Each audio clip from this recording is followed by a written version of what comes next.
Assalamualaikum warahmatullahi wabarakatuh. Allahumma sholli ala Sayyidina Muhammad wa ala ali Sayyidina Muhammad.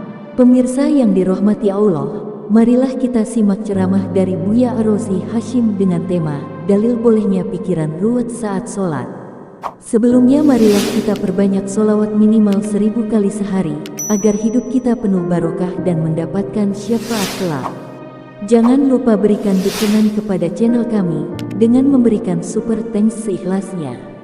Marilah kita doakan agar Buya Ar-Razi Hashim diberikan kesehatan dan kebahagiaan dunia dan akhirat. Selamat menyaksikan. Lalu Nabi SAW membolehkan baca Quran yang disebut membaca cepat. Ya, ada yang syarat atau apa istilahnya bil hadar, ya, membaca cepat. Membaca cepat itu kedengaran sama orang, sama kita enggak. Itu untuk orang ahlul aurat wal hizb. Maka Quran itu di pinggirnya ada istilahnya hizib. Ya, benar enggak?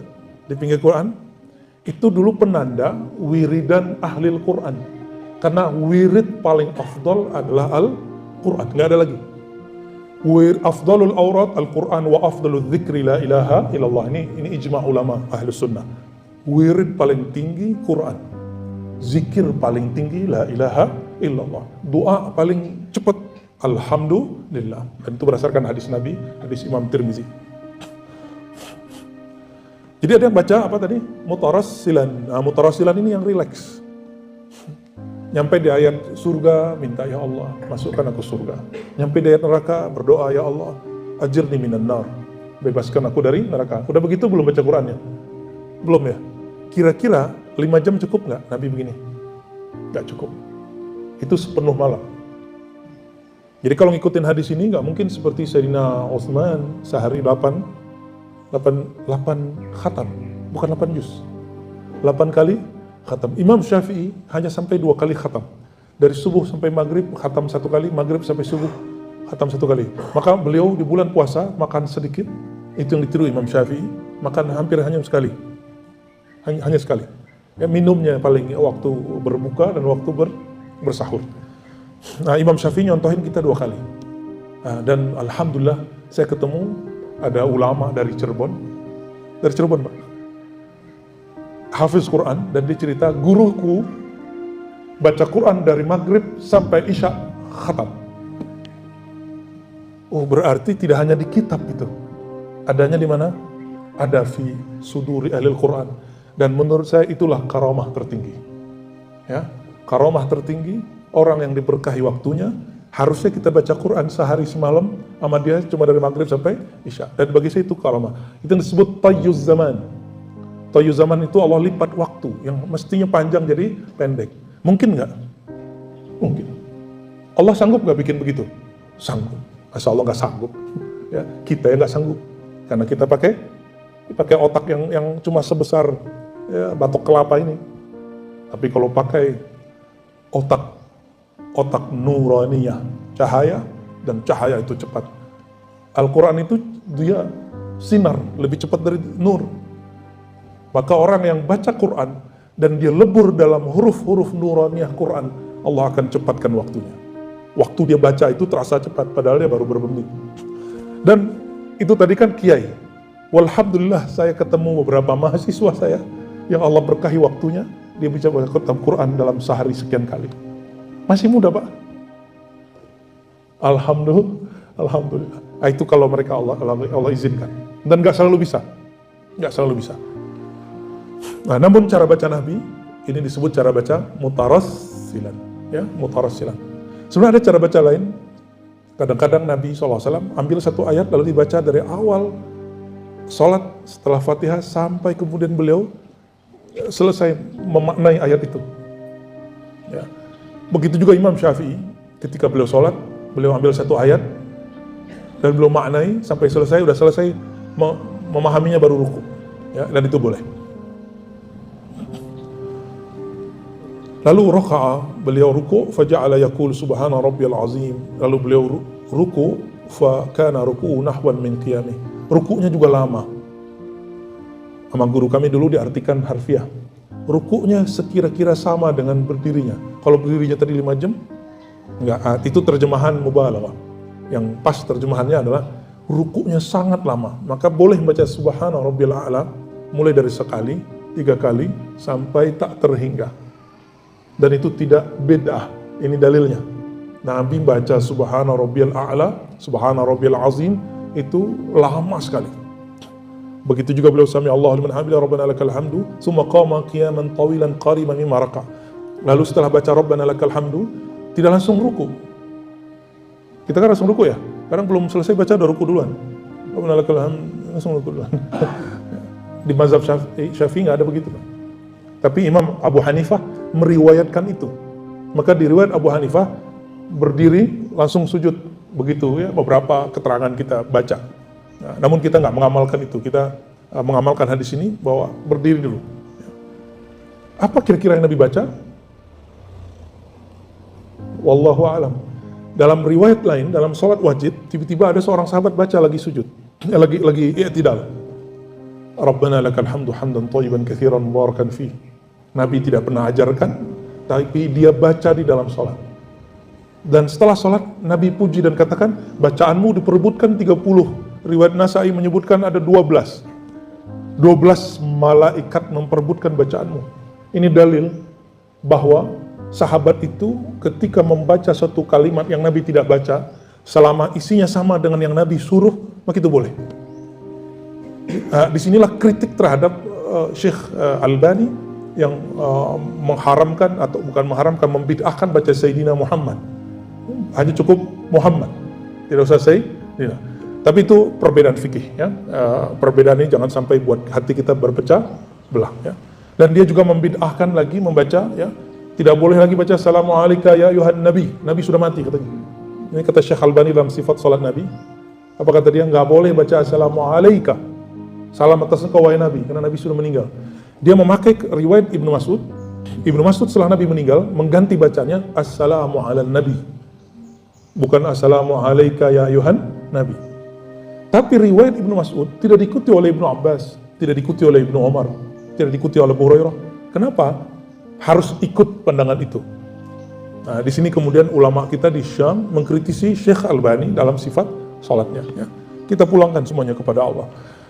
Lalu qama qiyaman tawilan qariban mimma raka', Nabi kemudian bangkit lagi dan beliau salat panjang lagi. Di waktu sujud beliau membaca subhana rabbil a'la fakana sujuduhu qariban min qiyami. Sujudnya juga sangat panjang. Bapak Ibu, saudara-saudariku, hadis ini menunjukkan apa?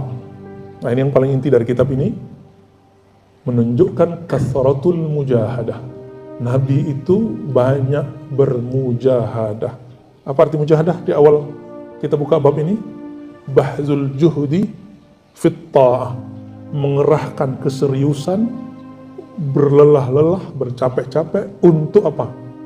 Untuk melaksanakan ketaatan kepada Allah Subhanahu wa ta'ala.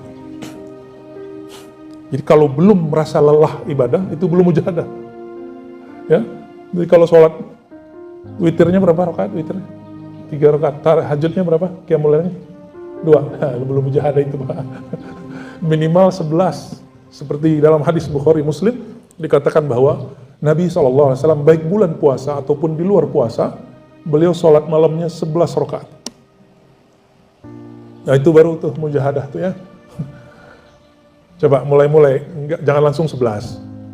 Tadi berapa? 2 plus 3, berarti 5. Naikin 7, naikin 9. Ya. Kalau sudah naik 7, jangan turun 5. Kalau sudah 9, jangan turun 7. Terus 11. Gimana caranya? Kita kan kadang kelelahan, ada kesibukan, ada caranya. Cara paling mudahnya adalah, kalau ketiduran ketinggalan, diqadha. Seperti Rasulullah SAW mengqadha sholat sunnatnya, ya, sallallahu alaihi wasallam. Jadi yang diqadha nggak hanya sholat wajib, sholat sunat juga diqadha. Apalagi mazhab Jakarta ini kan, di Jakarta itu kita pulang kerja, ba'da asar, nyampe isya, nggak bisa turun di tol, macetnya di tol, jadi bayar untuk kena macet. Ya sudah. Maka sholatnya harus diniatkan. Saya niat mengqadha sholat maghrib di waktu isya. Jadi ini yang disebut qadhaan. Kalau adaan, menunaikan sholat di waktunya. Hadis ini sahih riwayat Imam Muslim, juga diriwayatkan oleh Imam Ahmad. Ya. dan imam-imam yang lain dengan redaksi yang beragam. Sebenarnya ada redaksi lain dari Imam Bukhari ya. Kita dulu waktu ngaji Sahih Bukhari tahun 2004 dengan guru kita dan membaca hadis ini. Masuk ke hadis berikut. Ani bin Mas'ud, dari Sayyidina Abdullah bin Mas'ud. Tadi Uzaifah, sekarang Ibnu Mas'ud. Nah, ceritanya hampir sama. Salaitu ma'an Nabi sallallahu alaihi wasallam lailatan. Aku qiyamul lail mengikuti Nabi sallallahu alaihi wasallam. Fa'atal al-qiyam hatta hamamtu bi amri sau'in. Jadi ada amri su'in, ada amri sau'in. Su' itu buruk mutlak. Kalau sau' berpikir negatif. Su'uzzan, prasangka negatif. Kalau sau'izzan itu memprediksi resiko terburuk. Ketika Nabi sholat panjang, seperti yang diceritakan Huzaifah tadi, aku hamamtu bi amri sau'. Ini dalil Bapak Ibu, sahabat Nabi kalau sholat masih pikiran. Ini dalil antum nih ya, dalil untuk menghibur kita. Kalau sholat nggak khusyuk-khusyuk amat nggak apa-apa. Ini dalilnya nih Sahih Bukhari Muslim nih, ya, muttafaq alaihi, al-Bukhari wa Muslim. Nabi lagi mimpin sholat, terus dia mikir, waduh mau mundur nih gitu. Dia berpikir mau keluar dari sholat. Itu yang disebut hamamtu bi sau'. Aku berpikir aku ingin keluar dari saf salat. Wa ma hamamtu bihi qala wa ma hamamta bihi hamamtu an ajlis wa ada'u. Ya. Lalu ada yang bertanya, muridnya bertanya, ya besar kemungkinan yang bertanya Alqamah, murid dia. Apa kata muridnya? Alqamah tabi'i, seorang tabi'in, atau Sa'id bin Jubair juga murid beliau. Hamamtu an ajlis wa ada'u. Aku berpikir negatif untuk duduk terus pelan-pelan menghilang. Wada'ahu, lalu aku meninggalkannya. Tapi nggak dilakukannya. Itu hanya maka ada niat itu sudah berbarengan dengan fi'il. Maka kalau niat usolli itu bukan niat, Pak. Itu namanya lafaz niat. Niat itu di sini, an-niyah fil qulub. Dan itu dari zaman Nabi SAW sampai sekarang ulama sepakat. Ulama hanya beda pendapat mengenai anjuran melafazkan niat. An-niyah fil qulub muqtarinun bil fi'il. Niat itu di hati dan dia berbarengan dengan perbuatan. Jadi saat kita bertakbir, dalam hati kita langsung berniat. Gitu. Dan niat di hati kan boleh bahasa Indonesia. Tapi kalau dilafazkan mesti bahasa Arab. Itu aja bedanya. Ya. Dan saya ini kasih bocoran, walaupun saya bermazhab Syafi'i, tapi saya jarang melafazkan niat. Kenapa? Niat itu dalam ilmu psikologi disebut, dan kedokteran ya, disebut conditioning. Bagi saya, cara conditioning itu adalah pakai hadis sallu kama ra'aitumuni usolli. Salatlah kamu seperti kamu melihat aku salat. Maka saya menghubungkan diri saya dengan orang yang qalbunya terhubung dengan Nabi, sanad ilmunya bersambung dengan sanad Nabi SAW. Itu caranya. Itu cara saya sebelum salat. Lalu baru disebut, ini salat subuh apa gitu. Jadi jarang sekali melafazkan, kecuali lagi ngajarin murid. Kalau ngajarin murid baru saya bilang usolli fardal maghrib, baru gitu. Ya, tapi itu jarang ya, saya jarang pakai lafaz niat. Ya, kenapa? Karena niat sebenarnya di qalb.